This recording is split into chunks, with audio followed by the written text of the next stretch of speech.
caution is advised. Incoming transmission in 5, 4, 3, 2, 1. What's up, guys? OutcatsedOC here. The Rumble season is on the horizon, so we are going to do what every fan does, is fantasy book and do our early Royal Rumble predictions, and also talk about where we see the storylines going into the Mania card. So we've had a fun, interesting Survivor Series. There have been some big names that now come back into the conversation for sure. What do you see? WWE confirmed. The fact that I made that joke like 2 months before it happened. Exactly. The fact that Mind WWE literally used our joke. They watch us. It's clear. But that's where I'm going to actually start with this is, do we think a CM Punk or a Randy Orton is going to be involved in the Rumble and potentially be a winner? Yeah. Start with Reese. Right. Okay. So I'm not gonna lie. Like, I don't really want to see it. I don't really want to see CM. I don't think Randy Orton's gonna win. First of all, I don't really want to see Punk win the Rumble, but I wouldn't be surprised if that's the direction that they want to take it in. Just because, you know, you've got a big star there. You've literally got a storyline on the horizon with Seth Rollins. Not that I think it needs to be like part of the Royal Rumble. I feel like you could literally make that a WrestleMania match and no one would have a problem with it anyway. So I could totally see him go in that direction with CM Punk winning the Rumble, but I think it'd be a waste of an opportunity to give it to somebody else, in my opinion. It's more the fact CM Punk has never actually main evented a WrestleMania, has he? That was like his number one gripe. He won the Rumble. Has he not? No. Yeah, he's never main evented it. But that's what I was going to say. If he wins, I'm pretty sure the clause in it now is you get the main event of WrestleMania. I thought that was always what Rumble gave. No. Well, I mean, you could say that, but then you think about it. Rhea and Charlotte were the second. They changed that. They changed. So they initially it was the main event of WrestleMania, but then when they changed it to like a 2-night thing, it made it a little bit more difficult. And then they obviously would prioritize certain storylines over whoever won the Rumble. Yeah. The thing is, if CM Punk was to win the Rumble, he's not going to go for Roman. He's going to go for Seth. And unfortunately, Roman is going to be the one main event in WrestleMania. Yeah. By the way it's looking right now, that's how it looks. It's going to be. Yeah. I mean, we always forget though that there are 2 nights of Mania. You could have Seth Punk night 1 or 2, and then Roman versus whoever night 1 or 2. That would hurt people like me and Courtney, knowing that men are main eventing both nights of WrestleMania. I would argue though that like regardless of gender, you go for the strongest stories. I mean, at the end of the day, I get that. Storylines take priority. Like for me, I really liked it when it was Sasha like Bianca, like one of the main events of WrestleMania, just because it was the most interesting story. I mean, those two could have been men, and it would have been an interesting story. Like for me, like you go with your strongest asset at the end of the night, and that's not to say like the women are not going to have a prominent role at WrestleMania. It's just for me, I would like to see something. Do a better job of building the women's division then. That's what I was going to say. It just means that they need to work on their women's champion storylines leading up to Mania, so that one of them is good enough to main event. I think what we just need to see is a bunch of really great storylines coming into Mania, and you're like, any of these could main event. It needs to be at that point where it doesn't matter if it's a male or a female's storyline. It needs to be able to be like, you could look at it and be like, this actually could main event because of how much has been built up, how much tension there is, how much is riding on that decision as well too. So I definitely think when it comes to storylines, like we saw this year especially, we obviously thought Rhea and Charlotte really should have main evented, but then that would have kind of felt like it was a pity because they wanted to have the women do one and the men do one. But ultimately, I think Sami Zayn and Kevin Owens main eventing night 1 was the right decision. You know, when you think about it back, there was a lot more writing into that story. But basically, I just think they need to just pay more attention to the stories going in. And I think if you've got Triple H in charge of creative, I mean, if we see what happened on night 1 was pretty good in terms of WrestleMania. We spoke about it last week. And then night 2 was a bit of a if that same focus that happened in night 1 goes into night 2, And then And we're following all into the Raw after WrestleMania. I mean, the sky's the limit. No pun intended, but also me- pun intended. Yeah. For me, at the moment, the only believable main event women-wise is Rhea versus Becky. Like apart from that, like I don't see. I wouldn't even say Jade Cargill versus Rhea Ripley is a main event at the moment because No, Triple I H think himself that is she's not ready. I think that's the I thing. can't Is like wait to tell you what I've got wrote down because I think you're all going to be really excited about this. yeah. So when it comes, I'm just going to piggyback off Reese's point, and then we can start getting into this really quickly. I think that's what they're trying to do with Rhea Ripley. They're keeping Rhea and Becky as separate from each other as possible for as long as they can, because having them interact at like Survivor Series, that's a really long, drawn out time to have a storyline be told, unless you're going to pay attention to it week by week for WrestleMania. Whereas if they can start interacting with each other around the time of Elimination Chamber, that will add intrigue to the story, which is probably why we saw Becky go down to NXT and become champion. We've seen Rhea do her thing with Judgment Day. It's keeping them as separate as they can for as long as they can. Yeah. Yeah, for sure, yeah. Yeah. Should be excited.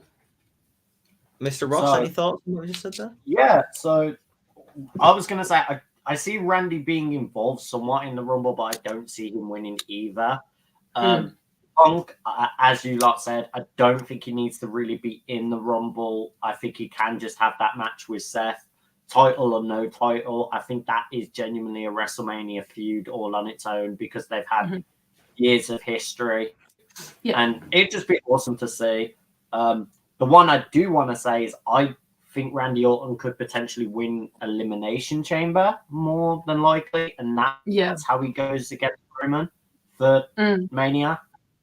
Because I don't think Roman needs someone to win a Rumble to call him out. I feel like everyone's installed that. I feel like there is enough fear of this big final boss character in Roman Reigns' is like title run and how he's built that character now that people are genuinely afraid to challenge him. So why would you go through all of the pain of going through all these chances in Royal Rumble to go to a guy you're already self-doubting yourself? I feel like Roman's now start picking people he decides, or Elimination Chamber makes sense to me because I would put your Solo Sikoa, your Jimmy Uso in there as this reinforcement of Roman, like the gatekeepers of, no, we're going to stop anyone else trying to eliminate, and then we'll eliminate ourselves out. Yeah. And it could be one of them, like, if Solo or Jimmy did win that Elimination Chamber, they could forfeit at Mania and just be like, yeah, Roman, keep your belt. That'd be boring, though. I know that would be so, like, anti-climatic. I know. How good of a look, heel another move way for would Roman that to be? cheat. So this is what I'm saying. It would be incredible heat for a heel as he already is hated as he is. Okay. How do you make it absolutely decimate? Literally show I'm bigger than anyone. I don't even care for Mania anymore. I'll make someone get involved, get a chance to go against me, then just surrender, and I'll just have a celebration in the ring. And then that's when you have Damian Priest running with that Money in the Bank briefcase and be like, sucks to be you, buddy. I'll take that. I'm still advocating that Damian Priest should cash in on Roman Reigns. I don't think it should be on Seth. Yeah. I honestly believe he's going to fail his cash in. At this point, I'm getting that feeling now too, and I really it's don't. awful to think about because that'll be the second man in a row who's failed to cash in, and it's just like what? Yeah. Because the whole point of the Money in the Bank is you've got a high percentage of winning the championship, and that percentage goes down every single time someone loses their opportunity. When does the Money in the Bank run out? I think it probably just Money in the Bank. Yeah, so they've got till Money in the Bank to Money in the Bank. Oh, so if they do, he could cash in after Mania, but the point of having a new champ at Mania would be a bit sour if they made them cash in after. Yeah, well, it's happened before though. Depending on who it is. No, I know. It's happened before. The night after Mania, Jack Swagger cashed in on Jericho to win the world title. Also, Seth doing the heist of the century. We had a new champ that came in, stole it. King. Hell yeah. Real king shit right there. So it can happen. In regards to the Rumble, I have and still stand by Gunther is winning the Rumble. He's in my top 3 for sure. Yeah. Like, he's in my top 3 to win it. It makes the most sense to him. Personally think we're going to see Roman versus Randy of some kind of WrestleMania. I've got Gunther to win the Rumble, and I genuinely think he's going to go after Seth. Regardless of what happens with Punk and Seth, that is what I want to see. Yeah. It'd be cool. I'd be hella down for that. Yeah. So me and Keaton were sitting down and talking about this before, and Keaton brought up an excellent name that I think, with the direction they've just made him go, I think that'd be actually awesome to see in Drew McIntyre winning. I can see that. Now you've made him heel. Now you've basically made him be this anti-authority because they keep stealing his chances away of having it with the crowd. Having that moment where he wins a Rumble again with the crowd, him going and getting that opportunity either against the Bloodline again or going against Seth because he is pissed off with Seth that Seth keeps avoiding his opportunities or rematches. It fits. It definitely does fit. I love the Gunther idea as well, though, and I wouldn't be mad if Gunther was a double champ and then decided to just be like, I'm going to make a tournament for the Intercontinental. Whoever actually comes out on top, you win the Intercontinental. Yeah, I think Gunther's made comments about the fact that he feels like he's outgrown the Intercontinental Championship. Yeah. So whether or not that means that they've kept it on him for too long, because they could have had a perfect opportunity after he became the longest reigning Intercontinental Champion to give it to someone else so he can progress up, or whether he just feels as though he's like, I'm better than this kind of thing. It's still in character. Yeah. There's certain people in history who give off this kind of aura where it's okay for them to drop the title without losing it. Asuka was one of them in NXT, so unbeatable that she dropped the title before she went up. Just hearing Gunther talk in the ring, I can see the world title in his shoulder, and I think it would be fine if he did say, I don't want this anymore. But I see more for myself. I've done all I can do with this championship. It's time for me to conquer it, climb another mountain, and that is the World Heavyweight Championship. And if he drops the IC without being defeated, he can say he was undefeated. Yeah. Well, if it's a triple threat where he never gets pinned, and it's the other person that, the person who wins who pins the third person, that's technically a way of him saying he's never lost it. Yeah. Or have like a match where you can have the Intercontinental Championship as like a Money in the Bank ladder match, but instead it's for the Intercontinental Championship. Well, the biggest one I've always said, and it's one that TNA did perfectly, which was their mid-card belt was known as the X Division, and for the longest time you could relinquish your X Division title to go for a world title opportunity. Yeah, it was like a Money in the Bank. Yeah, I don't see why you can't do that if you have been the longest reigning Intercontinental and no one is willing to challenge you. Right, I'm done with this belt. I want a chance at the bigger belt. Yeah. Hell yeah. Okay. I think that'd be a really cool way of, because it shows I'm still strong. I was never undefeated. I got to a point of where I've made this belt more prestigious than the world title. So now my objection is I get rid of this so I can focus on the world title and fix that problem. Yeah. I'm just going to ask Clive who he wants to win the Men's Royal Rumble.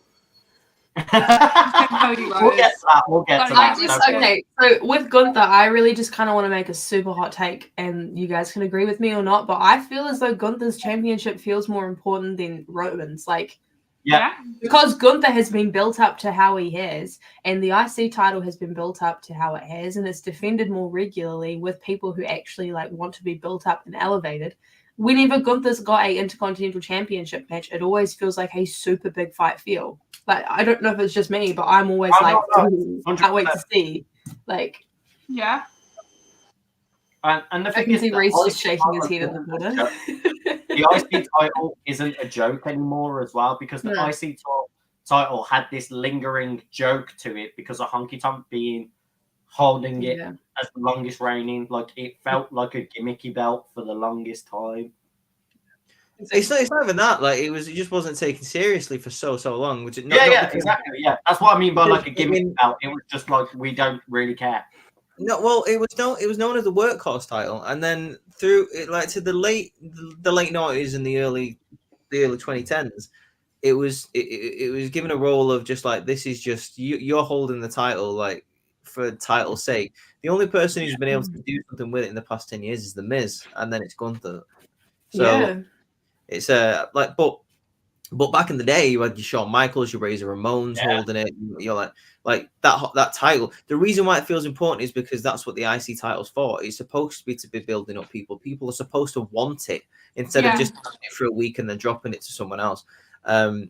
It's supposed to feel like that. It's the title that should be defended on Raw or SmackDown, whatever it's on every single week. Yeah. Exactly. So. Yeah, I just want to say if we're still talking about the Men's Royal Rumble, I personally don't think Cody Rhodes needs to be involved in the Rumble. We're seeing what's happening with. He's already announced himself in. Yeah, but I'm seeing with what we're seeing with Shinsuke Nakamura and Cody Rhodes, I reckon it could get to the point where Shinsuke works on him enough where Cody's like, screw this, I want you just one-on-one at Royal Rumble, just as like a one-on-one capacity. Yeah. And then Cody goes ahead and wins the chamber to still have that opportunity to either go up against Seth or Roman. Because I feel as though if he goes and does the Royal Rumble, it's going to very much feel like deja vu from this year in terms of he comes out number 30, he wins the Rumble. And, you know what I mean? Like, I reckon he'll be number 1. Yeah, I just kind of feel like if they try and do the whole Royal Rumble storyline again, I think because of how we've seen what happened after Mania and that downfall, I feel as though people are just going to be like, oh, I don't really want to see it because we don't know if the result's going to be any different from what it was. Yeah. But yeah, I agree. Yeah, there's a lot of speculation as well too when it comes to I've got a theory about Cody Rhodes. I know I'm the last person who wants to see him in the main event, but if I've got like a bit of a theory about him, and if it's done the way I would like it to be done, I wouldn't mind it. Right. Okay, come on then. All right. Okay. So. By the way, WWE or Triple H, if you're watching this, we copyright everything we say and we want credit. Copy strike WWE. Copy strike it.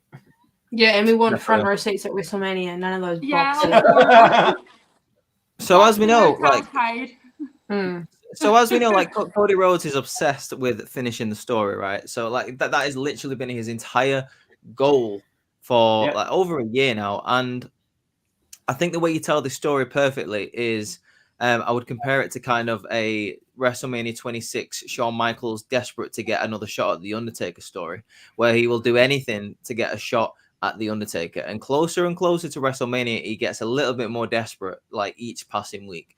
So the way I picture, I mean, it does include the Royal Rumble, but it's more of an intertwining story that heads into WrestleMania for me. Yeah. So Cody Rhodes, like I say, as he gets closer and closer to WrestleMania, and he sees his plans and like the story like coming to a head, he needs to get to WrestleMania. He needs to get to Roman Reigns to finish what he said he was going to do the year before. So he goes into the Royal Rumble. He makes it his mission. He dedicates this WrestleMania to Dusty. He dedicates it to his father. That's who he wants to win it for, right?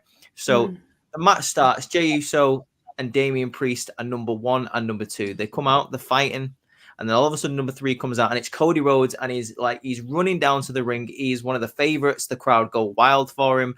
Like he's going to be beating down all the MFers in this match, okay? So he gets into the ring, he starts fighting Damian Priest because Damian Priest has managed to get the upper hand on Jey Uso. So Damian Priest is waiting for him to get into the ring.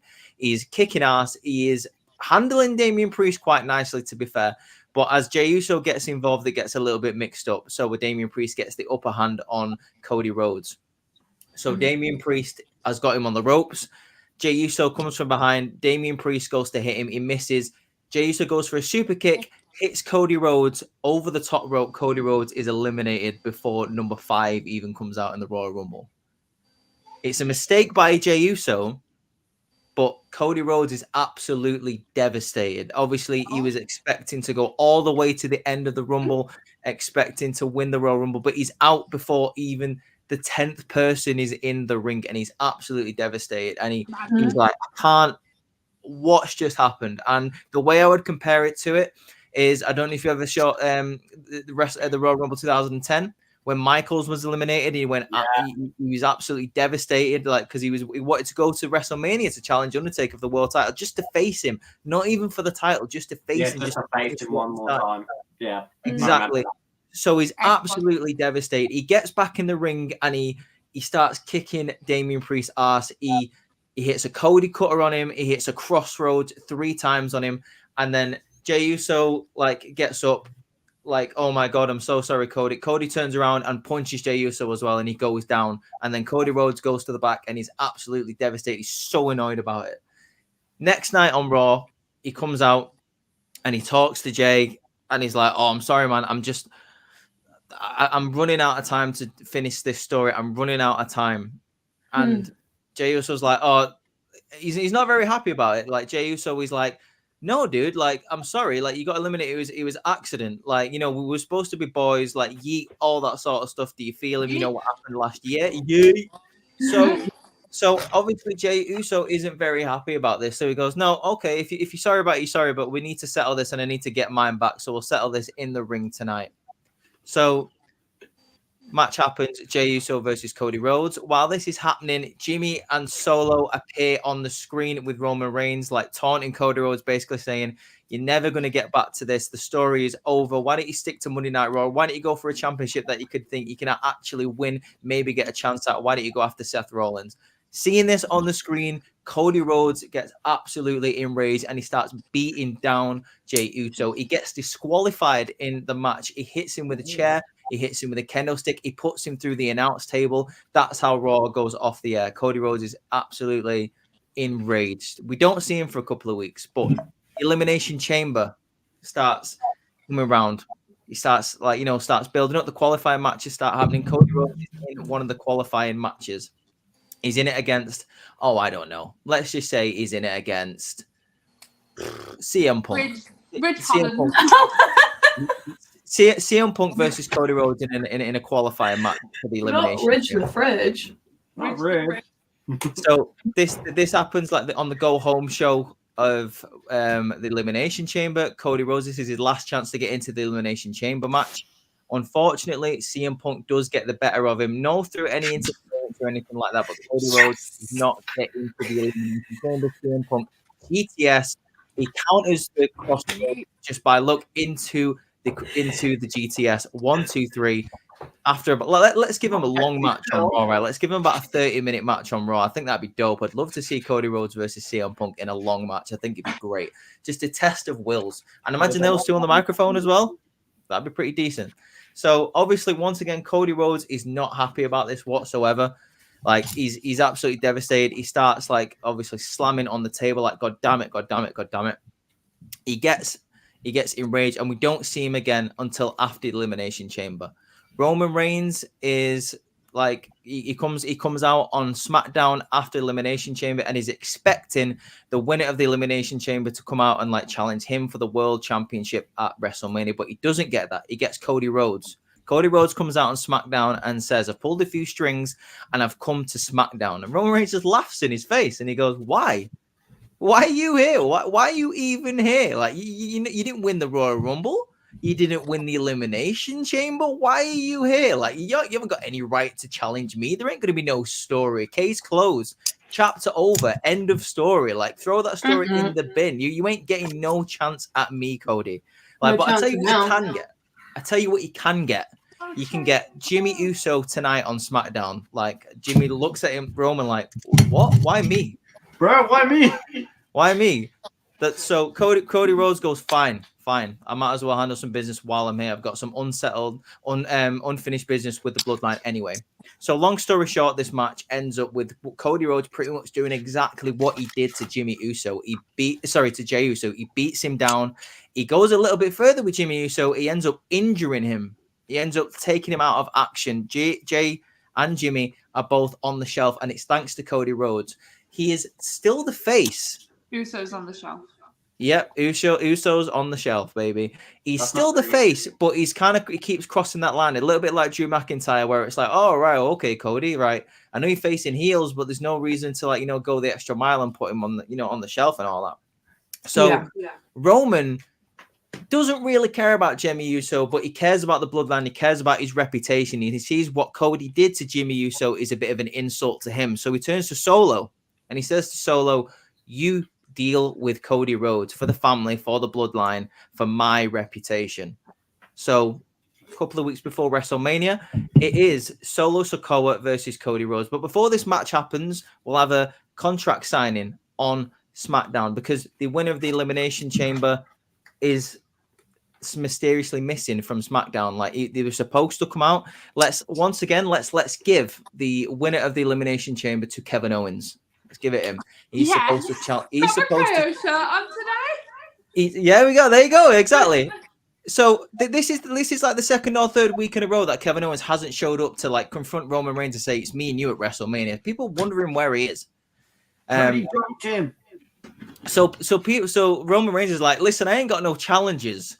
I ain't got no challenges for WrestleMania. Like, I'm just gonna take the night off, okay? And Cody Rhodes is like, hey, do you know what? If KO wants to squander his opportunity, let's put this in for a stipulation. Just like last year, my last opponent before WrestleMania is Solo Sikoa. So how about this? If I can get past Solo Sikoa, then I get you again at WrestleMania, Roman. And Roman's like, do you know what? I already beat you once. I can beat you again. So do you know what? Yeah. All right, Cody. Me and you at WrestleMania if you can get past Solo Sikoa tonight. So here we go. Cody Rhodes versus Solo Sikoa on SmackDown. Here we go. All right. So this is once again a pretty close call match. Like I would compare this to John Cena versus Solo Sikoa. Two big stars hitting out. Solo Sikoa is doing quite well. Obviously doing better than Jimmy Uso. Taking Cody Rhodes to the cleaners. He's doing quite well against Cody Rhodes. But every single time Cody Rhodes gets some momentum and Solo squashes it, you can see Cody Rhodes getting a little bit more frustrated. Let's say he's outside of the ring and he's banging on the floor like, God damn it. He needs this victory. He really needs this victory.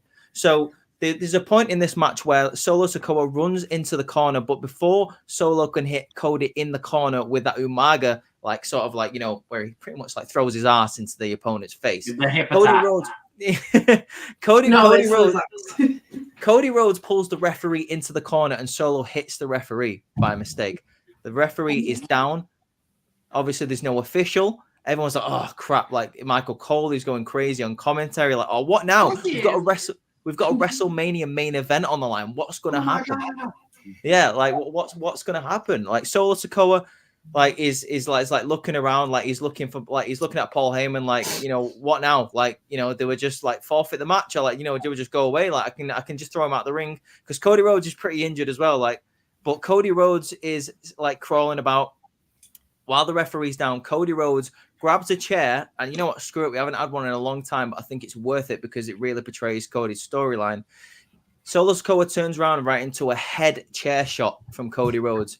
He does a head chair shot on him, and then he beats him down with the chair. He's hitting him and hitting him and hitting him, and he sees the referee coming to, you know, he's stirring, like he's coming around. He throws his chair away. Solo Sikoa is like really drowsy. He's getting up because he's just been, maybe he's even a little bit cut. You know, let's just do it. Screw it. Let's go all the way with it.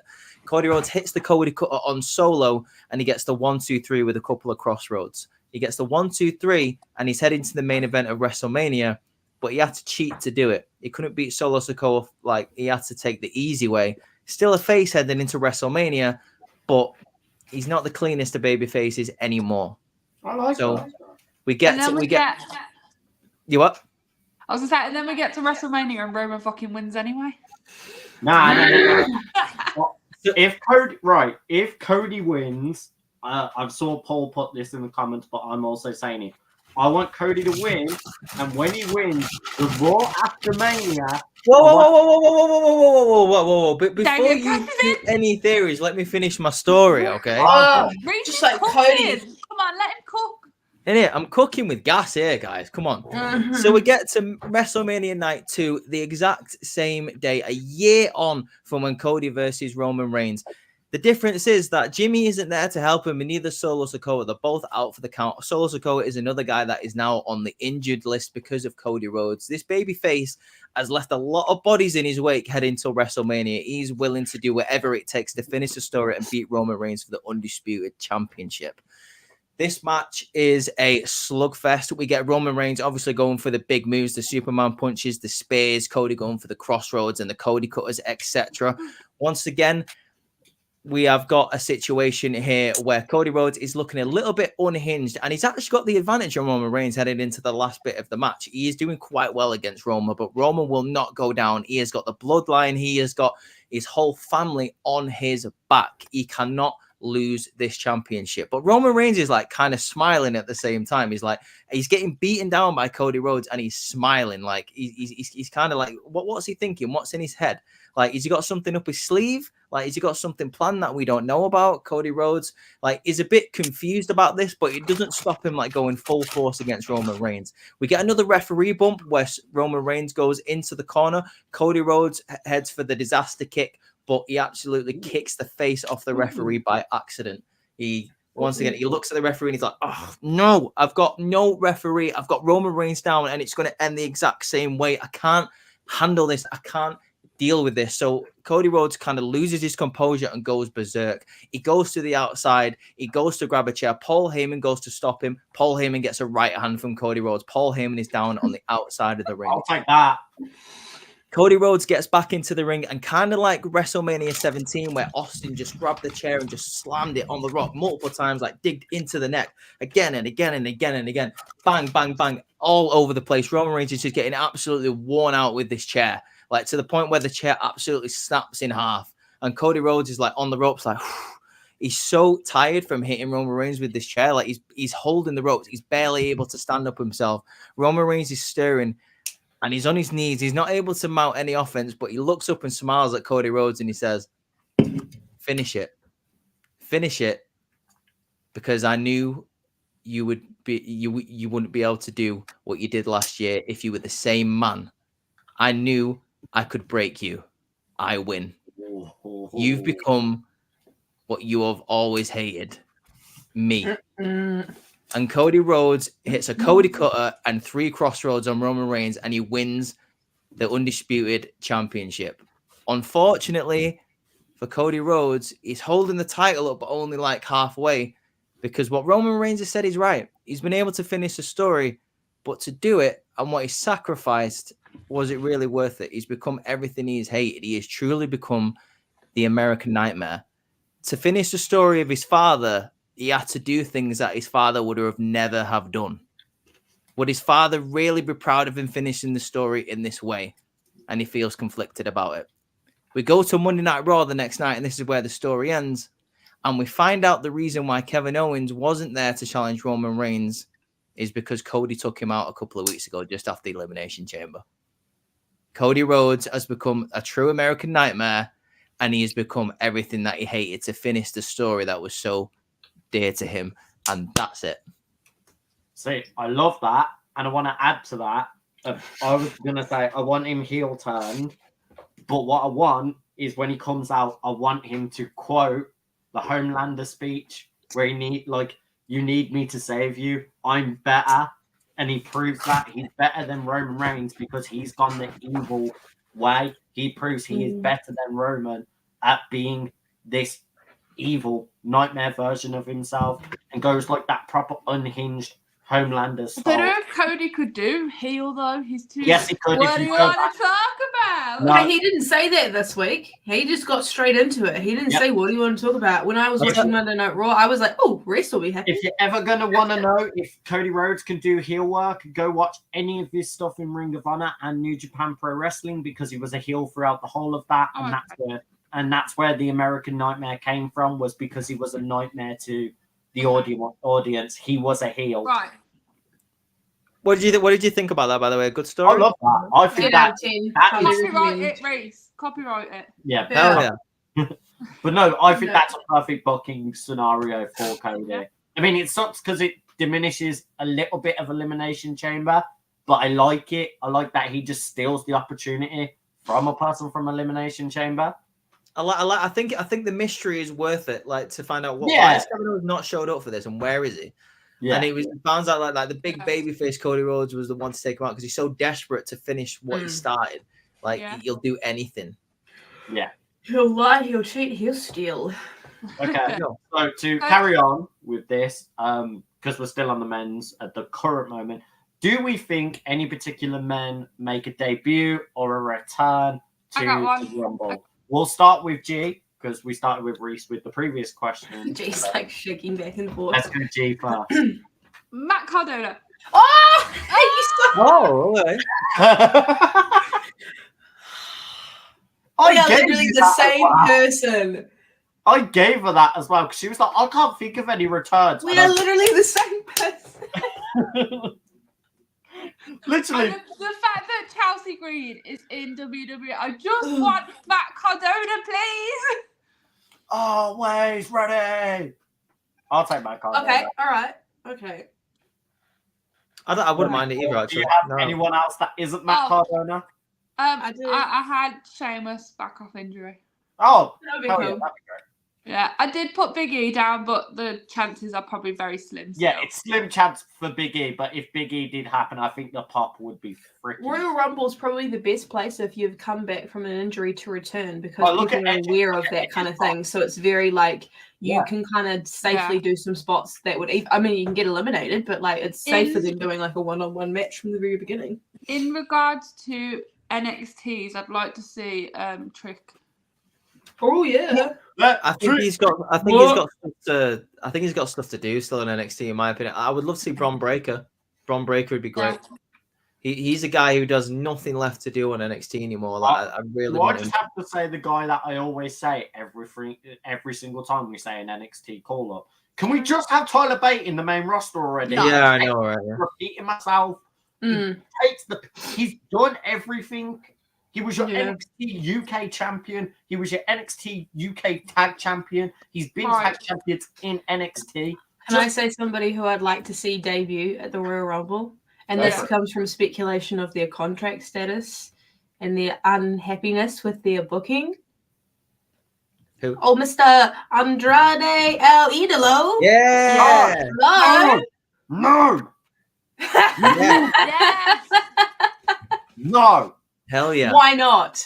because I like Los Ingobernables, and I want him to rejoin No. me when he's finished doing his solo stuff in AEW because Hey, he is look, a team leader. I mean, it's going to happen. He's going to go back at some point. I'm calling it now. Of course He's a he is. Triple H guy. He's a Triple He's a H guy. Triple H Yeah. guy. just because they're And Triple Charlotte's H there as well, so That's Look what at I'm him, saying. Mark. Malachi will come back. Exactly. And Buddy Matthews, exactly. Look at him marking out in the corner. Malachi Black. I'm done. I'm done. I'm so angry that y'all are saying this right now. I'm trying to stay know what? calm. Not just Buddy Matthews and Malachi Black. Bring Julia as well.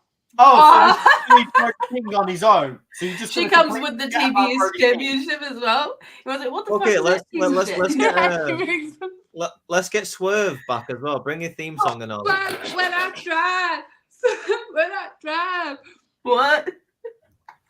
Next Don't one. forget, John Moxley is coming back too. Oh yeah. Don't you mean Dean Ambrose? Moxley literally turned around and said, "Fuck that! They're entertainment on pro wrestling." But yeah, Oh, okay. jeez. It's, We'll no, get the it. thing is, it's just really funny to wind you up. That's all we're doing here. Yes, we know that it's being known, but like these are serious things that annoy me that people on wrestling Let's Twitter ask Clive. actually believe it. And Like, I'm just going to people- say as well, too, one person who I really would have loved to see in the Royal Rumble for next year but can't is Wesley. Oh yeah. Actually, What so was that? sad. What was that, Clive? Maxwell Jacob Friedman. Oh yeah, I agree. And That'd be great. Joseph Goodfellow. That bidding war of 2024 has already commenced. You do realize his contract finishes in March.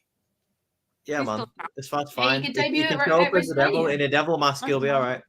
All right. Whoever wins at WrestleMania is coming out to confront them. Shall we Yeah. move on to the women's side of things? Yeah, I think we Is anyone else got any predictions? I've just told the whole story. Is anyone else saying anything? No, no, Yeah. that's good. I've got an entire story for the women's one. Oh, Mike, It's not you're, now you're reading Bully Ray's story. That's what you're doing. No, it's completely different. she take the screenshot that I sent in the group chat and just Yeah. read it out whatever. Yeah, he's like, Do Right. you know who I my am? prediction, because No, no, Okay. I'm going first. even though I'm meant to be hosting it, but okay, fine, go on. Go on. I was actually on about the men's one still because we said any last predictions, but it's fine. Go ahead. No, I know. okay, tell your predictions and then we'll go from G upwards for the women. All right. Shinsuke Nakamura has been having these consistent promos going Okay, against then. Cody. Shinsuke Nakamura said he will bring chaos. Okada's contract finishes No, in January of Ross. 2024. Okada can debut at the Royal Rumble. Hell yeah, I'd be out for that. That'd be dope. Interesting. I've Okay, got that'd be many- big, that as well, dude. That'd be big. That'd be like Okay. Cena going to New Japan. Exactly. Yeah. Cena's going to New Japan? Well, it's as big as Will Ospreay finally leaving New Japan to go to AEW. It's that level of big if it happened. Yeah. Okay. Go I on. like that. I like that. G, what you got for me? Okay. Women's Royal Rumble. Damage control. It's inevitable. I am genuinely believing Bailey's going to be kicked out. With the way that things are going and the way that things are cooking, Bailey's going to be turned on and she's going to be kicked out of Damage control. Mm-hmm. Bailey is going to enter the Women's Royal Rumble. Bailey is going to win the Women's Royal Rumble and Bailey's going to take that championship from Io Sky. Are we the same person? That was Ooh. literally what I was going I've to got say. it all wrote down. Wins Bailey. She's claimed it over you. She wrote it down. It's just in your My mind. person to win is Bailey. I said this like today. So originally, I had Dakota Kai as a return, an in-ring return to win. But with the way Damage Control is going lately, I've changed my mind and I want Bailey to win. Dakota wouldn't be cleared in time for Rumble. Sadly. Cheers. Cheers. She said January time, but I personally think we'd see her maybe qualify for Chamber. That would be better, Yeah. I think, for her to return. Yeah, because I feel like that would be a good come place for her, home. especially Yeah. just slow Yeah. down. Yeah. Yeah. But I honestly think if Bailey gets kicked out of Damage Control between now and Royal Rumble, she may win. Because if you look at it this way, we have no competition for Rhea, really. So whoever wins Rumble, theoretically, will be going for Io. Yeah, and Chamber I will think be so Irish, anyway. yeah. And if we're going off what I said earlier about if they're going to do Becky and Rhea, keeping them away from each other for so long, the Well, that last premium live event before WrestleMania is Chamber. I was just going to say that would make sense as well because they want to make a big fuss of Rhea at Chamber. So having whoever wins the Chamber go for Rhea makes it even better. Yep, I like that. Well, what I was going to say is my Bailey one's slightly different to yours of getting kicked out. I don't think she gets kicked out yet. I think she gets in the Royal Rumble. Most of the Damage Control are there. Most of them help. And because of Io and her bickering, I think the last three will be Bailey, Io, Kyrie. Kyrie and Bailey will look at each other, throw Io out, and then Bailey and Kyrie will have like a genuine match, like shake hands, have a match as the last. Bailey will get the win, get Kyrie out, and Bailey will be like, right, I'm cutting all of this out. Who's leader, who's not leader? We'll challenge for the belt, and we challenge for the decisions of Damage Control going forward. And I think that would be one of the coolest ways because Bailey and Kyrie have now very much had this will they, won't they friendship. Like Bailey coming out and going to save Kyrie on the most recent SmackDown, even show Kyrie being shocked and was like, oh, okay, what's your motive here? So maybe Kyrie's more open to seeing Bailey's idea of things. And as I said, it's very much Bailey's in that same position as Sami Zayn was when she's now trying to prove herself to Damage Control. Like Damage Control's up here, Bailey's like here, even though Bailey was here, and like she's having to work her way back up. But she's been kicked out essentially as the leader. Like, she's basically been pushed out, and Io's like making all the decisions, which makes sense as a champion. Or is it Dakota Kai who's making all the decisions? I think it's Dakota Kai. I really do. Have I not been saying this as well? I was going to say, you made a really good video on it, Courtney, and G was saying the exact same thing of a load of the clips put together. Dakota Kai has always been the one to turn on a tag partner, on a friendship. And I would love to see it because obviously Dakota Kai being the translator for when they speak Japanese because she was in Stardom with them for a while. That's what I'm saying. Like she's in a position of power where Bailey can't understand what they're saying. So Dakota can just tell her whatever she wants, and Bailey will just have to believe her. Like, Exactly. What was I going to say? Oh, I lost my train of thought. like Io Sky could be saying, let's go get some McDonald's after the show, and Dakota could turn around and go, she said you need to face Rhea Ripley tonight. I mean, you're not wrong. You aren't wrong. That basically happened on that SmackDown episode where Dakota was like, "Oh, I think it'd be good if you go out for Kyrie to be there because you're the most knowledgeable of Bianca." And Kyrie threw of course you're the most knowledgeable of Bianca. You would know a lot about her if you were her friend, like alluding the problem between them, the friendship, like. Yeah. But also, I've noticed as well too, and this was the train of thought that I lost that I've now gained. Bailey's hair is growing back out. I noticed that when she was more of a heel, she would keep it a lot shorter. She's growing it back out. I don't think she's going to do the high ponytail anymore, but I think she's definitely growing it back out for a reason. I like the hair. I literally said to Ross the other day when we were watching SmackDown, I said Bailey is just become attractive to me again because I couldn't get on with the bob, but now it's gone long. Bailey is. Reese is like, I've loved her this whole time. What are you talking about? It's like, you only want to like her when she's attractive, but I liked her when people didn't. I've been riding him for since day one. Day one-ish. Day one. Sipping over Bailey day one. He's a day one hugger, guys. I've been a fan of I loved Hugger Bailey. I wish she would bring that back. But that pixie bob, it just did nothing for her. Nothing. Oh, come on. Leave it out. Hugger Bailey is dead and buried, and it needs to stay dead and buried. I thought it was hilarious when she came out and just like stabbed all of them. Yeah, it was great. It was just like chink. I was like, I cried when she did that. I was like, no. Oh no! The wacky wave of the inflatable arm flailing tube man. No, that's what I was just gonna say. Okay, but this is the other one I wanted to go into with the WrestleMania 40 comment. Who do we think is going to challenge for the tag belts? I haven't even thought about that. I was for a second. I literally just thought to myself, I'm like, who has the tag belts? Yeah, right.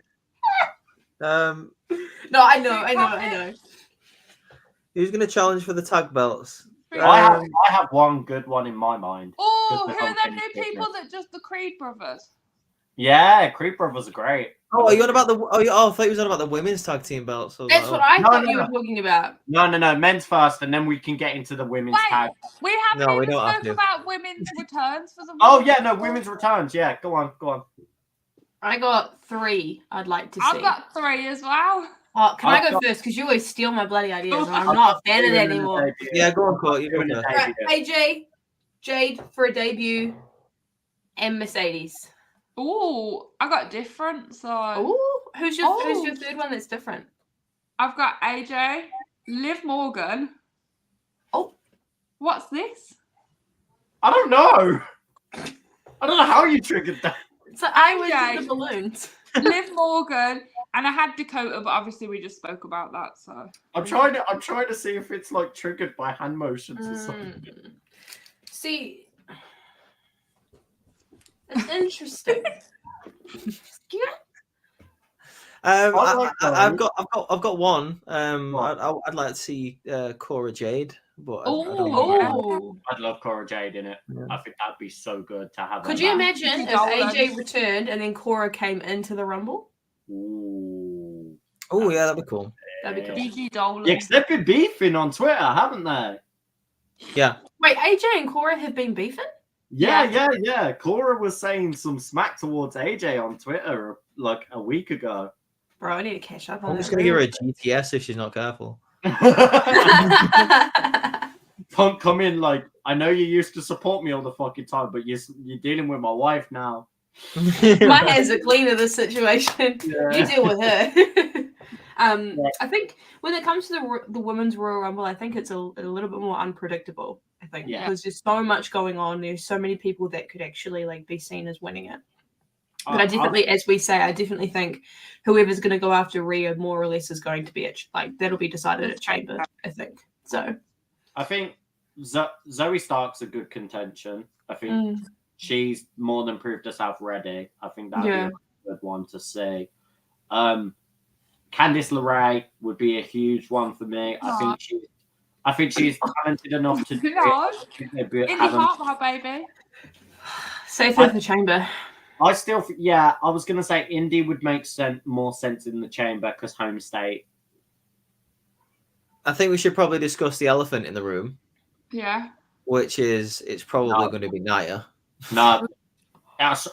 If Triple H does Wait a minute. win, I will literally turn it off. I guarantee I would put money on it that she's in the final 3. Did you just call Nia an elephant? Those girls. No, I didn't call it an elephant. I'm saying it's an expression of we don't want to. No, I know, but it was just the way you did it in my mind. No, if you just want to say it, just come out and say it. Just want to insult it, Clive, do you think Nia's going to win the Rumble? No, me either. But she's not like most girls because she's an elephant in disguise. Okay, all right. Stop with the elephant jokes. You brought it up. I never called her an elephant. You turned the phrase first and foremost, man. Oh, I've got another return. I haven't even got to say any of mine, but okay. This podcast has just gone downhill very quickly. This is why I don't like hosting, because I try and keep it smart and then everyone just throws it at me and I'm like, fine, fucking do what you want. I think this is going great. I've got 2 more stories to tell, so you both... No, if you're not having more story time with fucking... You should just go on the story time with Dutch Mantel podcast if you want to be out here telling stories. Right. Who's your next? I've got a return. Okay. Eva Marie. No. Get out. I would stop watching wrestling altogether. Hopefully she gets abandon the TikTok. Get instantly kicked out the ring. Do all of it.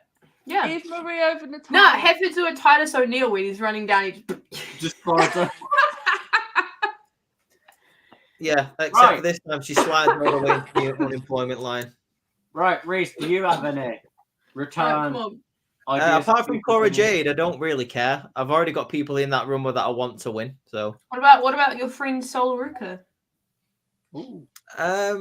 I wouldn't mind seeing Sol Ruka actually, but I don't know if they would put her in the Rumble because I don't think anyone would know who she is. This is true. I wouldn't mind seeing Big Tiffs, Tiffany Stratton, baby. Yeah, Tiff. You thought he said something different, Courtney. We're definitely seeing that if Cora Jade shows up. So I would love to see Tiffany Stratton in the Royal Rumble, though. I'm not going to lie. Yeah.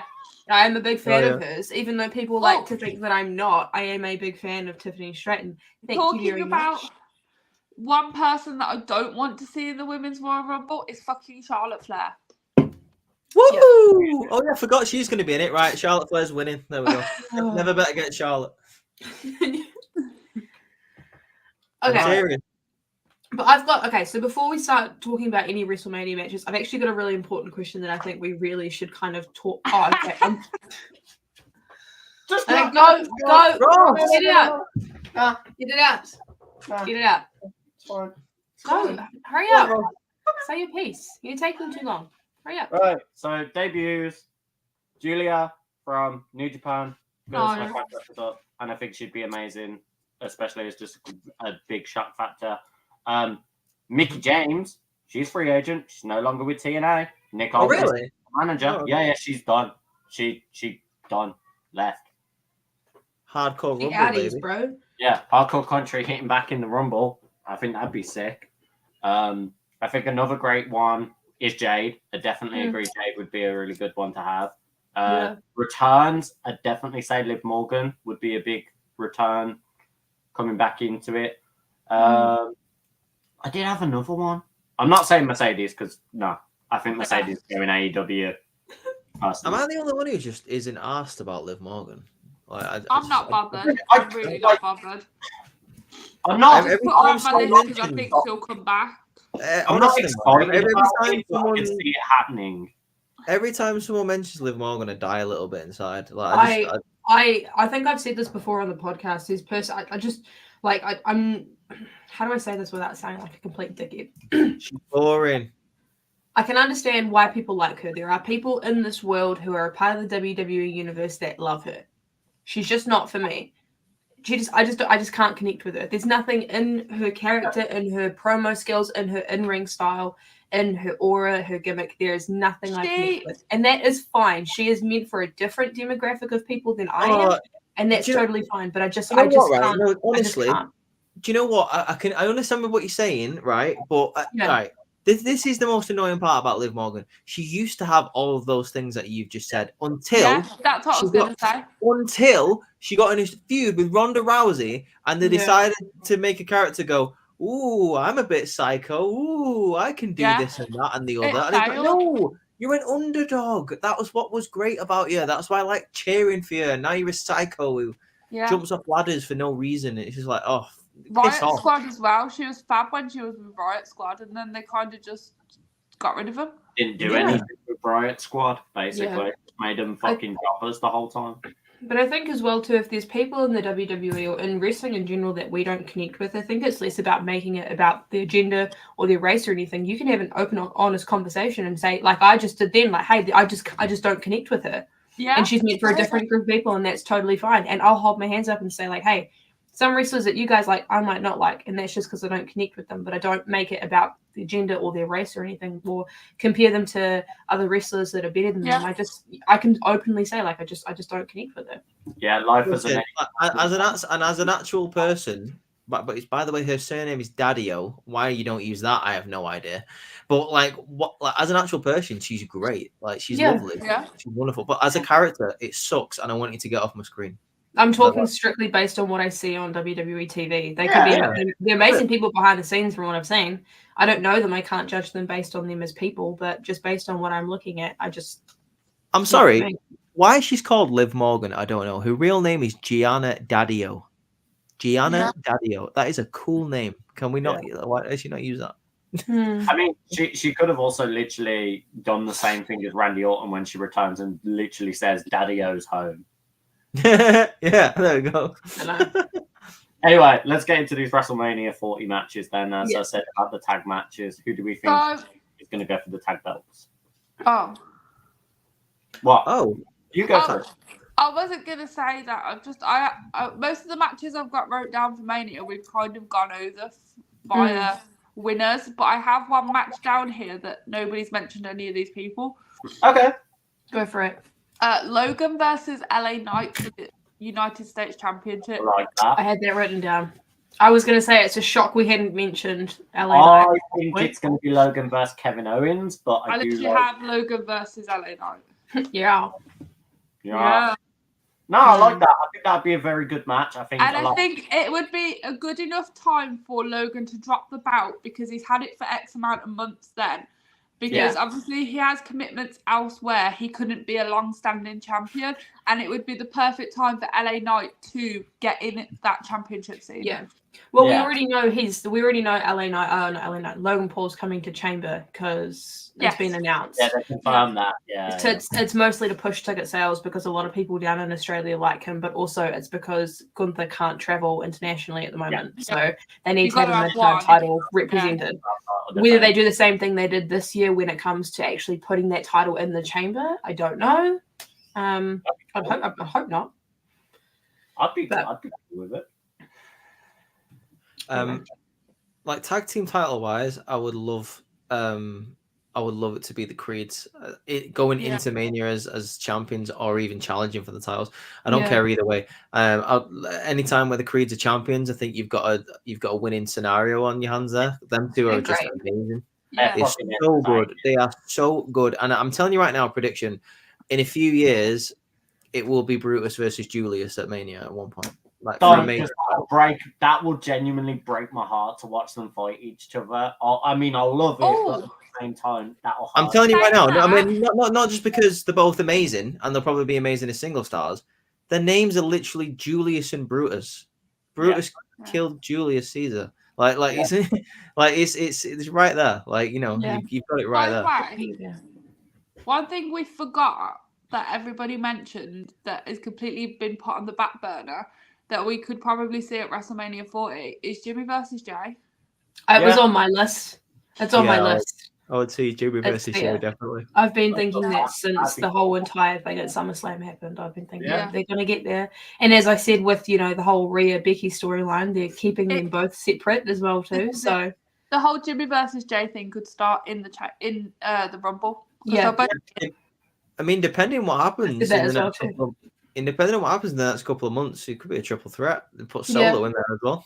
Like, that Well, might help. initially, my idea was if when Jay decided he was like, I'm out of SmackDown, out of the Bloodline, out of WWE. My whole idea was that he would not be seen until Rumble, yeah. and then that Well, would set we that all said storyline that. off with him and Jimmy for Mania. But obviously, they've done all this other stuff with Jay, which that's cool. Like, You. Do you So feel him, sir?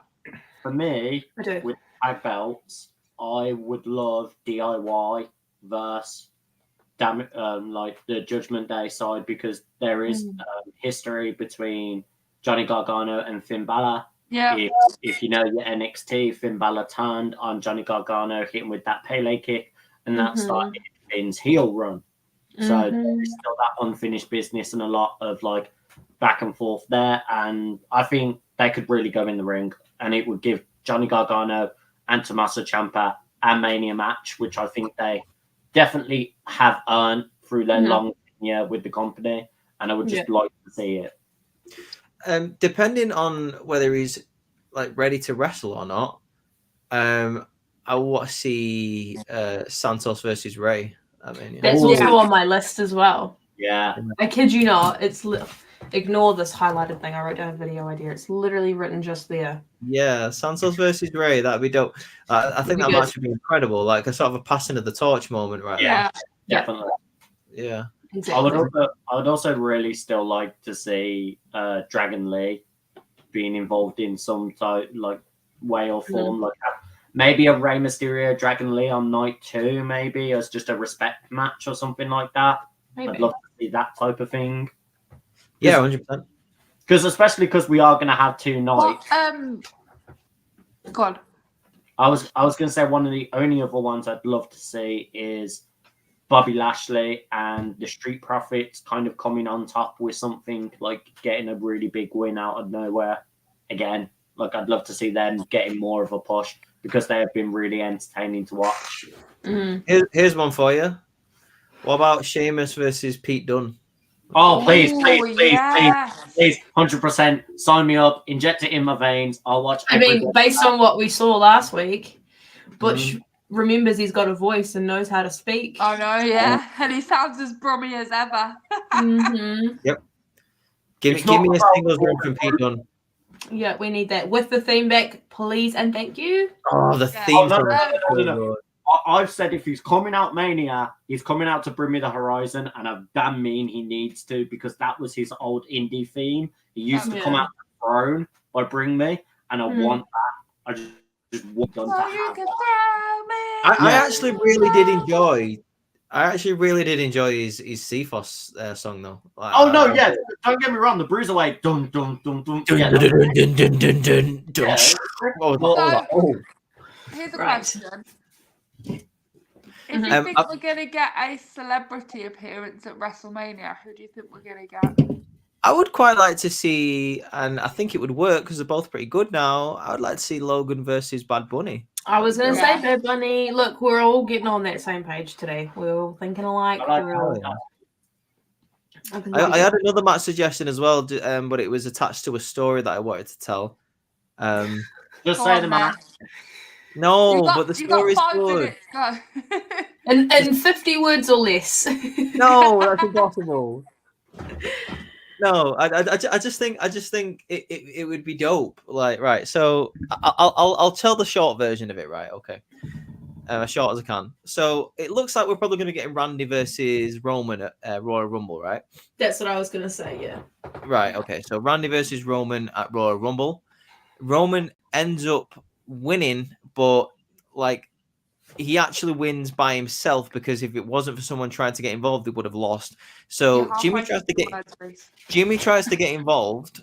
Jimmy tries to get involved, and he accidentally nearly ends up costing Roman the match. And like by hook or by crook, but somehow Randy Orton hits an RKO, but Roman kicks out. Roman ends up winning the match. After the match, Roman goes ballistic at Jay and starts beating him down. Like essentially kicks him out the bloodline. You've called the wrong play for the last time. You're out the bloodline. This is it. You're just as useless as your brother. Yeah. Yes, he did. Like Roman walks away with Paul Heyman saying, "Get this like piece of shit out of my sight." Basically, Solo stays behind in the ring, just like looking at Roman walking down the ramp, like you've just beat down like that's the last straw essentially. Solo is knelt next to Jimmy. And he basically you can hear it on the camera, and he just turns to Jimmy like a man of few words. He goes, "I'ma handle this." So gets to later on in the night the men's Royal Rumble. It gets to entry number, let's say the 29 or 30. You hear no music for number 30. All you see is Paul Heyman backing out, going, "No, don't do it. We can talk about this. We can talk about this." And then you see Solo walking out at number 30, and he just pushes Paul Heyman to the side and goes, "Move." So he gets in the ring, and I'm telling you right now, Solo gets in the ring. Whoever the last for 3 or 4 people are in the ring, he throws out quite quickly. Maybe the last person, let's say Punk or Rhodes or Gunther, gives him a bit of a chance.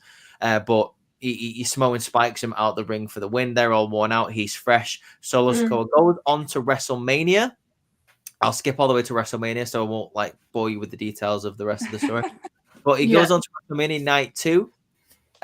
Just as the match starts, the Anawahi elders of the family walk out onto the stage, with the with the beads. With the beads and all that. And Roman Reigns is looking at the ramp, he's kind of threw him off his game and stuff like that, going all the way back to the point where it says the elders of the family sent Solo to protect Roman. So in essence, this is words without words. This is saying whoever wins this match is the tribal chief. Yeah. Oh, I like that. I like that. That's very good. Yeah. So Roman's a bit thrown off by this. Said damn, have they lost faith in me? What's going on? He's not his confident self. Jimmy's not there. Solo, the big Samoan bulldozer, is there on the other side of the ring. And essentially, my story is that Solo beats Roman for the title. Ooh. Very good. I would be okay with that. Yeah. I'd take it. I wouldn't mind that. I've got a question that I was going to mention earlier that's related to the Royal Rumble, and I want to get your guys' thoughts on this. So, WWE is known for announcing people for the Royal Rumble before they come in.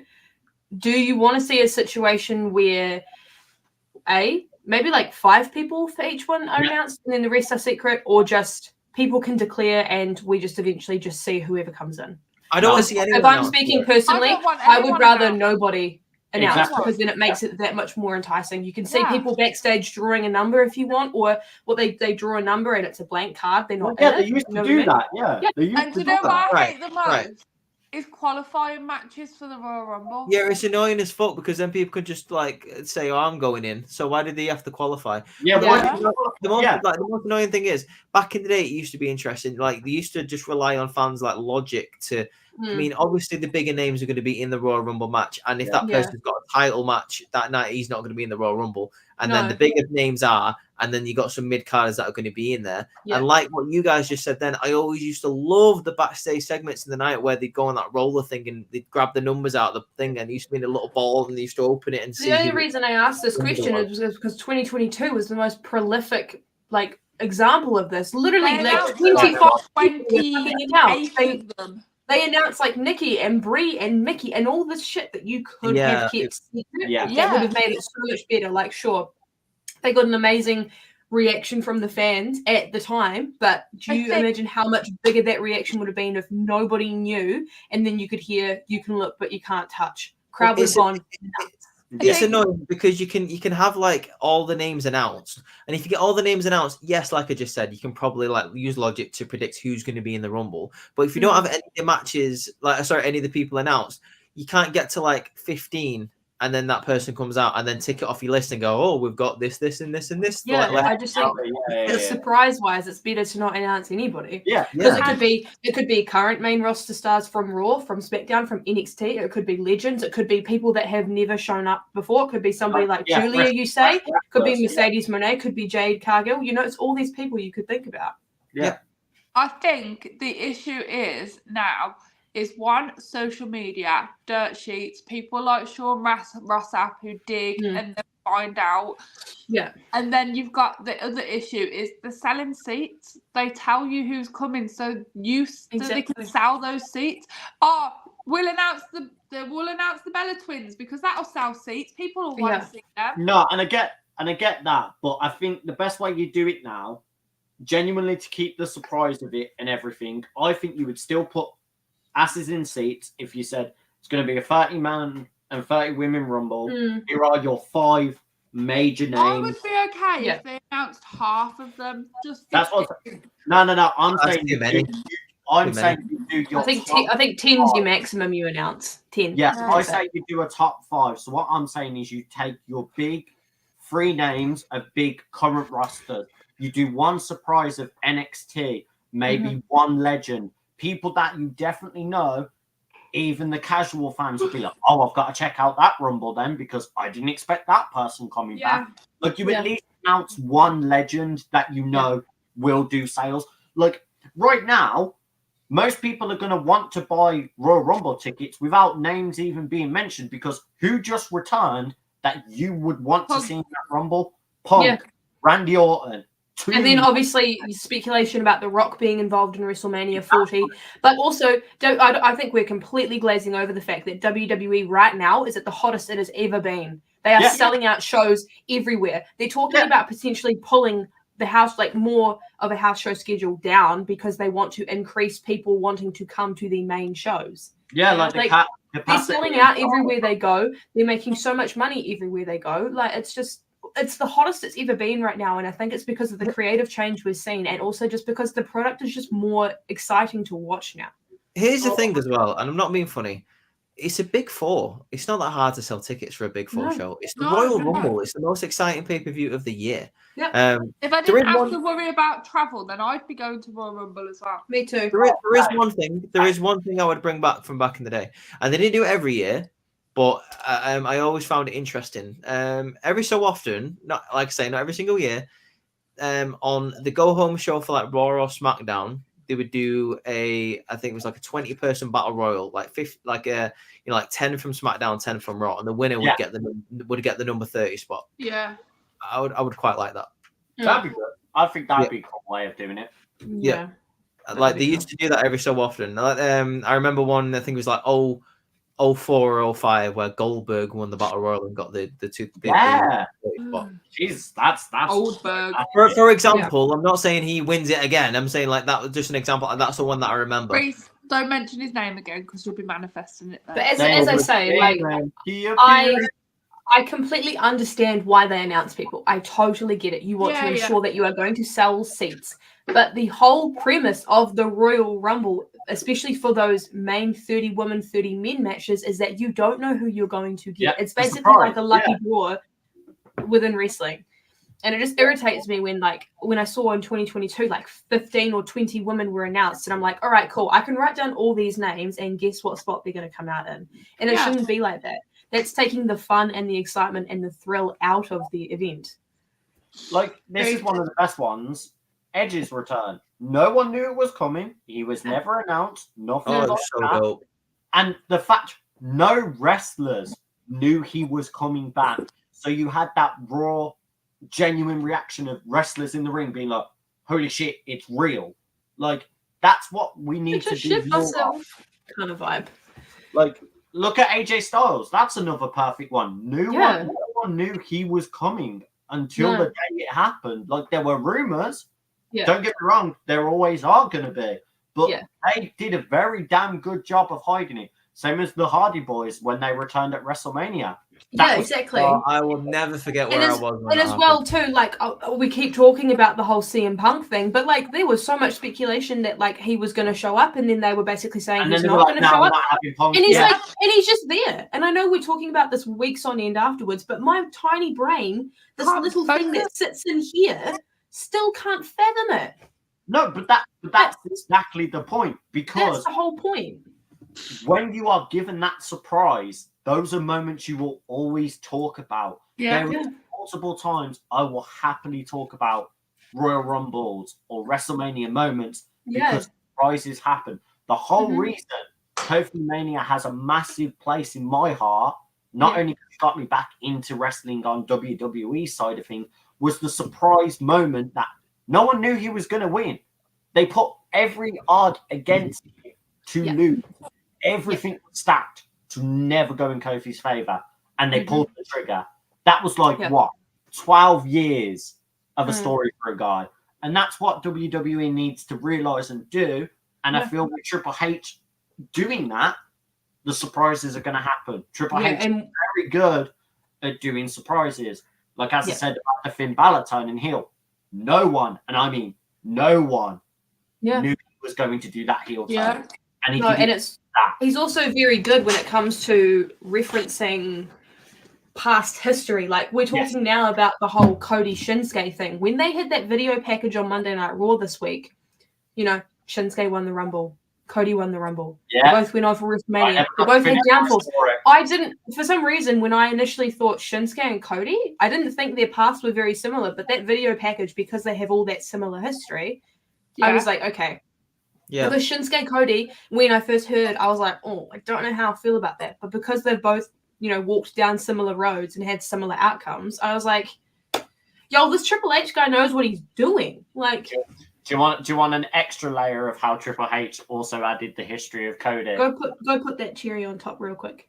Shinsuke was one of the first major European title holders of New Japan. He was one of the first major intercontinental champions that changed and revitalized the belt. Cody Rhodes was one of the most influential US title holders in New Japan. They both picked up a country and ran it with their belt. And Shinsuke made the strap of the Intercontinental belt a white strap. What did Cody do? He made it a white strap in WWE. He brought it back to the old school one. There you go. I think just a way of summing that up is we are just seeing a lot more attention to detail and attention to history and an acknowledgement of history too as well. It's like we're seeing them reference things that they wouldn't, you know, we're seeing Michael Cole reference different wrestling promotions that we would, if Vince McMahon was there, we would never hear him reference. When Gunther and Matt Riddle were going up in Money in the Bank, he referenced what, Progress Wrestling? Yeah, he referenced. You would never ever hear Michael Cole or Wade Barrett or Corey Graves reference anything that is not WWE related if the other person was in charge. And I'm not going to name names, but you know what I mean? Like, we're just seeing a lot more attention to detail, a lot more attention to storytelling, a lot more just, I don't know, revitalizing. Acknowledge another company if that wrestler's leaving that company. If you do it in a way that's like helping the story, Yeah, especially if the wrestlers, like, their history and where their build-up of fame was from that company. Like, you know, AJ You know, Styles, one thing we'll never hear CM Punk talk about AEW. yes, because I don't want to hear it.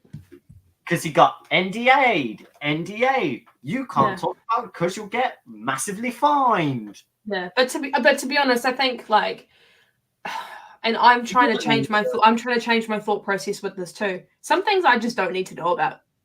Yeah. I don't need to know about it. I don't. When they were teasing, and I made a video on this, when they were teasing the Charlotte and Becky alliance for War Games, there's a lot of history that goes on there outside WWE with them personally. I don't need to know about it because it's not my place. It's not my business to know. And it's also not my business to know what happened with CM Punk and AEW. Like, if those stories come out organically on their own, then obviously I'll read about it. That's fine. But I'm not going to try and pry for information. It's not my place to know about it. Yeah. I've got the best Royal Rumble scenario. 29 CM Punk, 30 Jack Perry. Oh God, cry me a fucking river. Don't, because he runs out. He runs out and he goes like number 29, Cry Me a River, and he's like, because to Justin Timberlake's Cry Me a River. Someone needs to edit that. Someone needs to edit freaking Justin Timberlake's song, and it just turns to Jack Perry going, "Cry me a river." I can do it later on today if you want. It's not that hard. Let's go. I will do it. Right. I think we've covered everything. If anyone's got any closing thoughts, I think I've got one final thought, and I think you'll all be on board with it. You ready? I'm just writing it down so I don't forget. Yeah. Okay. You do yours, Reese. No, you do yours first. Oh no. I'll finish the podcast on mine. You say yours first, dude. Okay. Don't worry. Mine's My worth waiting. final question is commentary team wise for WrestleMania 40.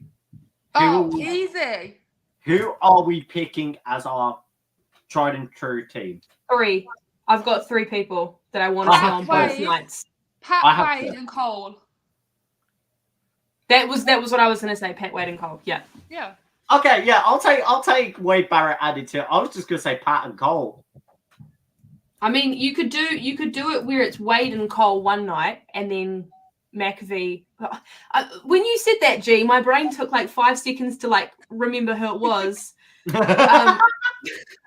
So Wade and Michael night 1, and then Michael Pat night 2. Now you know what? I say absolute chaos for night 2 because of how bad night 2 was of last year's. Why don't we get Booker T and Pat McAfee on commentary? Oh yeah, man. Chaos. Oh, there's just a big meaty match, and Booker's like, no bread, no water, Bread, just oh, meat. meat. What was that one where like someone said something? It was about like, I'm not going to say the word because it was a bit gross. And then Booker T goes, oh, actually, I can't remember. We'll look the clip up afterwards. Biscotti. No, we'll look the clip up later. I don't think it's safe. That's what he says whenever he sees like a woman's, like a wrestler's ass on in NXT. He's just like, biscotti. Oh yeah, biscotti. Yeah. Ew. Anyway, let's get. I'm like, Booker, dude, she's like 20. Booker, dude, you're married. Stop. Yeah, right, I know, right? To Miss America. He's just out here inheriting Ric Flair's gimmick. Woo! Biscotti. Okay, let's cut it there, guys. Go on. How are you ending this podcast then? What's your final? Right, okay. So final story heading into WrestleMania. Okay? Oh, fucking hell. All right. Royal Rumble begins. It doesn't really matter who number 1 and 2 is, but number 3 is R-Truth. He comes out and he's just eating. He's just eating like, this just is a gonna massive. be cooking. He's just eating a massive bowl of ruffles. Like he's like, just casually walking down to the ring, and he just sits next to the commentary table. They're a bit confused. Like, are you in the Rumble? Are you in the Rumble? Are you actually in the Rumble? It turns out he is in the Rumble, but he turns around to Michael and he goes, "No, I'm just here to watch my boys, the Judgment Day, kill this match." Yeah. So all the way through this match, you get Damian Priest coming in, you get Dominic Mysterio coming in, JD, Finn Balor, and they're all doing so well. And R-Truth is just there, like, just absolutely celebrating. They're doing so well. Like, oh, come on, Damian, Finn, yes, throw him out, woo, yes, he's out. He's getting so excited that the bowl of ruffles is just flying all over the place. Like, he's so excited. But whenever they get eliminated, like, he's like, oh no, and he runs over to him and goes, oh, are you okay, dude? Are you all right? Are you doing all right? And they're like, get away from me, Truth. Like, what are you even doing here, dude? And then they notice he's got a Judgment Day t-shirt on, and they're like, get that t-shirt off, Truth. He's got the one that's got the names on it, and then he writes "and R-Truth" down the bottom. Yeah, he's got R-Truth. He keeps saying to him, like, don't worry, you've still got Damien in there, you've still got, like, whoever else is left in there, like, don't worry, we've still got a chance to win this. And they're like, we? What do you mean we? And they're like, he's like, I got you, dog, don't worry about it. So he goes and sits back down, and he's just eating his ruffles, blah blah blah. He's like, he's just enjoying what's going on. It comes to the end of the match, and Damian Priest is one of the last 3 in that match. The other 2 people are CM Punk and Cody Rhodes. And R-Truth is just having the time of his life, just watching Damian Priest. He's in the final 3. He's so proud of his faction fellow member doing so well in the Royal Rumble. He's Mr. Money in the Bank, and he's about to be WrestleMania because he's just won he's going to win the Royal Rumble. He's so excited. He's so excited that he just can't contain himself. Like, he sees Cody Rhodes getting thrown over the ropes by CM Punk. He gets so excited. He cannot contain himself. He runs into the ring. So it's R-Truth, CM Punk, and Damian Priest in the final of the Royal Rumble. CM Punk is a little bit distracted by this. He's like, what the hell is going on? While he's distracted, he gets thrown over by Damian Priest. So the final 2 is R-Truth and Damian Priest. And R-Truth is like, oh, I got you, dog. I got you. Don't worry about it. I'm gonna go over. And he goes, hang on. He's about to throw himself over the ropes, and like Damien comes to him and goes, what are you doing? What? Rip that. He rips the shirt off. He rips the Judgment Day shirt off and like, get the hell out of it. He kicks the ruffles out of his hands. He's still holding the bowl of ruffles. He goes, all over the map. And I'm just like, whoa, dog. It's all good. It's all good. Like he's backing away. He's crunching on the ruffles. He's like, oh shit. Damian Priest like runs at him to throw him over the ropes. R-Truth accidentally he slips over and he grabs the top rope to like try and balance himself, but he falls over and Damian Priest falls over the top rope and R-Truth wins the Royal Rumble. I'd be so happy. We get R-Truth versus Titus O'Neil. So then we get to Elimination Chamber, and Damian Priest is still Mr. Money in the Bank, so not all is lost for the Judgment Day. And obviously, R-Truth has booked his ticket to face the world champion at WrestleMania, and it's either going to be Seth Rollins or CM Punk because that's what the match is at Elimination Chamber. Seth Rollins ends up winning the match. But unfortunately, Damian Priest is waiting in the wings, and he cashes in and wins that world title.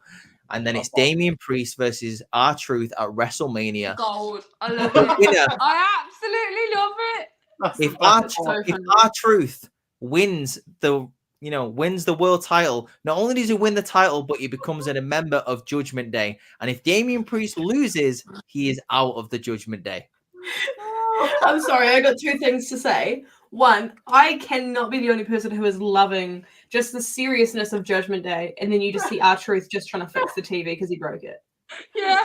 And getting icing sugar all over the couch is just like hysterical. How he ruined the couch and he's like, my bad, dog. It's like And then also that video that I sent G to blind react to. It's like everyone like on Monday Night Raw, and then at the end it's that true. video did so well. I saw it. Congrats, man. I felt really bad because it did better than the guy that posted the video. Oh no. I just love the thought. I just love the thought of like R-Truth just cheering on all the Judgment Day as the end of the Royal Rumble. And then him accidentally winning it, and then him accidentally like winning it because he slips on his ruffles and pulls the top rope. It's got to be going somewhere because I'd be really pissed if they brought R-Truth back just to do backstage segments. I'm sure it's going to go somewhere. Yeah, As our Lord and Savior Santi's app says, let him cook. Let him cook. That's one of the 10 commandments of wrestling. I think let it cook. We should write the 10 commandments of wrestling. That would be cool. I think I've cut to three. Write it down, Court. Write it down. Yeah. I think I've cut to 3-course meal tonight. I think I've done well on my story. How many dishes did you make from that though? 3, dude. I got the Cody Rhodes one. No, like dishes, as in like when you're preparing the food. How many like? Oh, it was just a full on mixed grill. It was no bread, no water, just meat. Like that whole. I don't think he's understanding what I'm saying. Yeah, no, I got it. Is it like a language barrier or something? Oh my god. No, Court, it's a time difference. The air here is different. Fucking hell, man. Let's Didn't catch that at first, and then I got it as soon as you like pulled me up on it. I